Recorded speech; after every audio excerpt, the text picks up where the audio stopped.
Before, nasa books and history lang natin makita, no?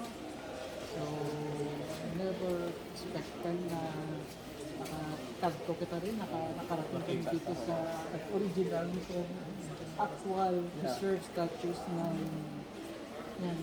Egypt. And those statues are, being kept for how many years? Century old. Century old.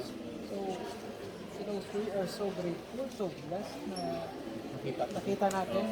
Ari kita din. So we are simply thankful. Opportunity So blessed.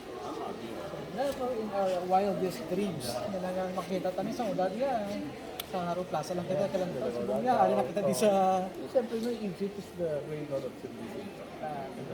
So, goosebumps ako man. I actually run out of words to say. Kasi, grabe, hindi mo gusto actually ma-remember. Hindi ka tanan di maubos. Ay, grabe. Ay, grabe. Very, kada ko, Our time is limited, so kulang din. pero, so thankful, so blessed, and thank you sa taas na opportunity na nakapagkita. So it's been a wonderful day today. Today is our first day in Cairo in 2025. Alhamdulillah, we did it. So grateful, so happy, and it's been a wonderful journey.